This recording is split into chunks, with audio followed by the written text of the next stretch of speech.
In this video, we are going to see the summary and analysis of the poem Hawk Roosting, written by Ted Hughes.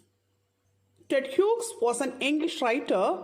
His period was between 1930 and 1998.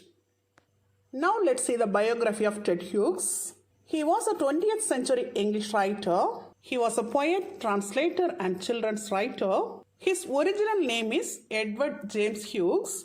He was born on 17th August 1930 in England and died on 28th October 1998 of heart attack at the age of 68. He was educated in Pembroke College, Cambridge. He had 2 wives. In 1956, he married Sylvia Plath, an American poet. She committed suicide in 1963 at the age of 30. Then in 1970, he married Carol Orchard.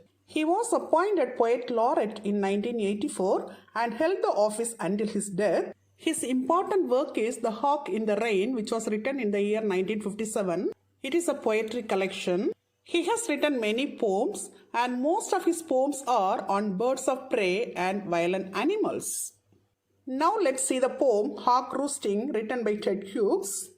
I sit in the top of the wood, my eyes closed. In action, no falsifying dream between my hooked head and hooked feet, or in sleep rehearse perfect kills and eat. The convenience of the high trees, the air's buoyancy and the sun's ray are of advantage to me, and the earth's face upward for my inspection. My feet are locked upon the rough bark. It took the whole of creation to produce my food, my each feather. Now I hold creation in my food. Or fly up and revolve it all slowly. I kill where I please because it is all mine. There is no sophistry in my body. My manners are tearing off heads. The allotment of death for the one path of my flight is direct. Through the bones of the living, no arguments assert my right. The sun is behind me. Nothing has changed since I began. My eye has permitted no change. I am going to keep things like this. With this, the poem comes to an end.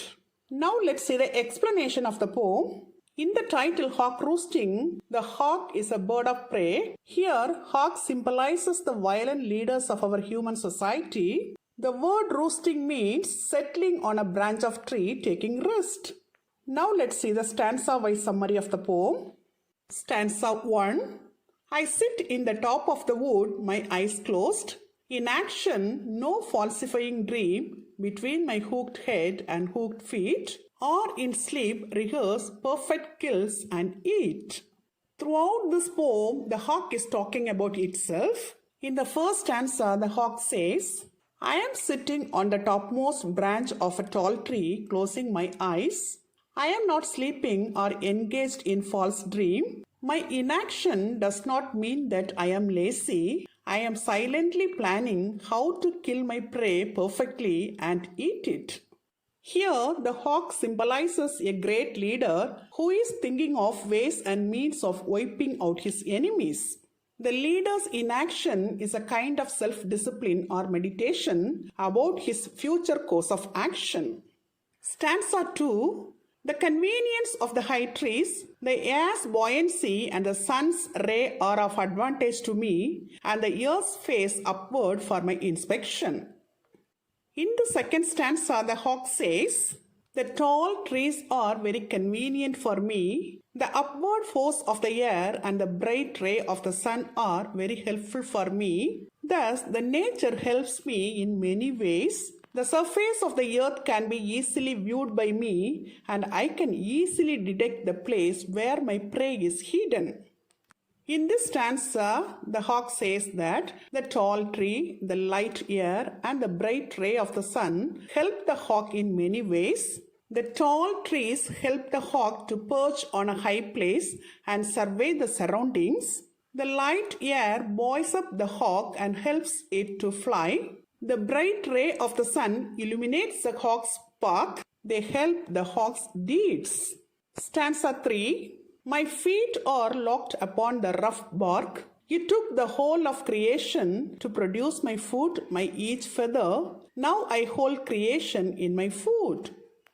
In these lines, the hawk says, my curved feet can easily grip the rough bark of the tree. My hooked feet and feathers mark the climax of the creation. I don't want creation to rise to a higher level. If creation attains a higher level, I will be left behind. So, I would like to arrest the evolutionary process.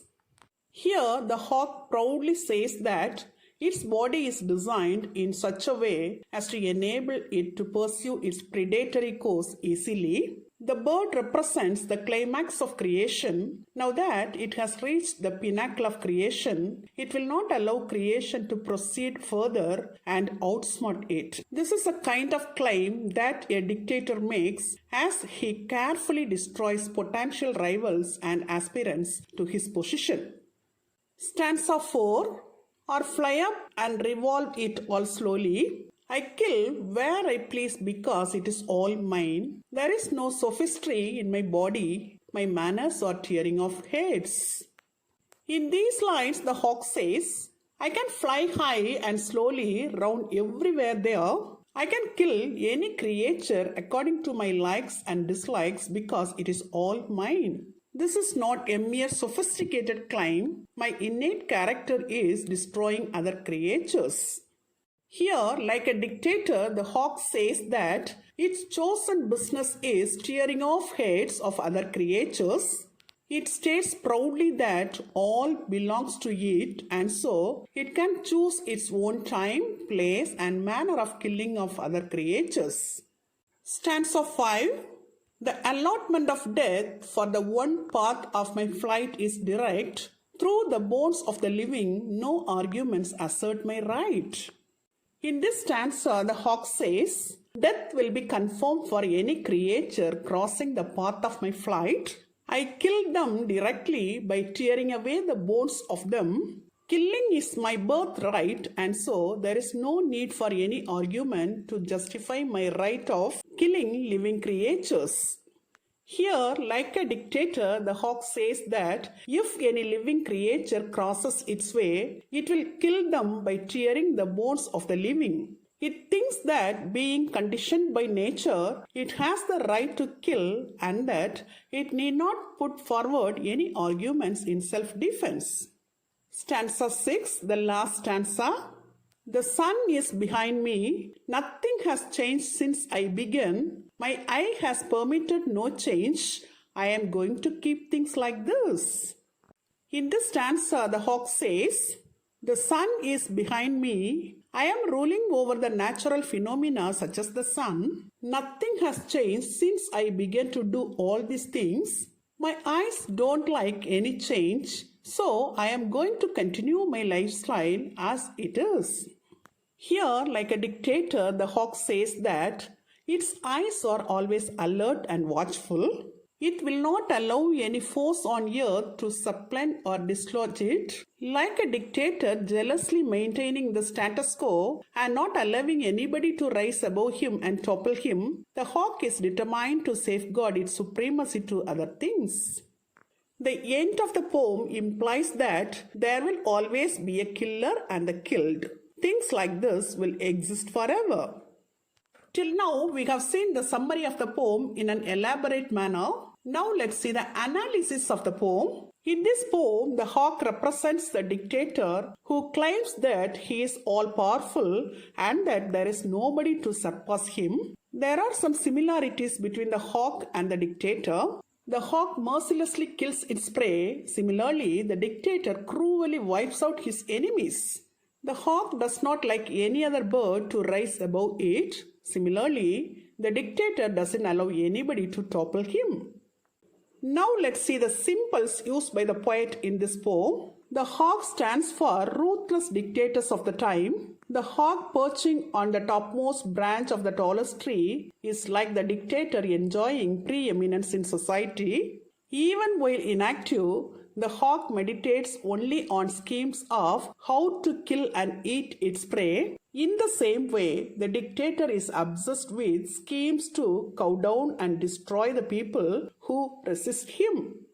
Evolutionary forces have led to the creation of the hawk. Similarly, social, political, and economic forces lead to the emergence of a dictator. Hawk is quite confident that no other bird can undermine its position. Similarly, the dictator brags that his sovereignty is unshakable and that those who oppose him are mere things. They can be suppressed without any difficulty. Till now, in this video, we have seen the summary and analysis of the poem Hawk Roosting written by Ted Hughes in an elaborate manner. Hope you would have understood it very clearly. Thank you for listening.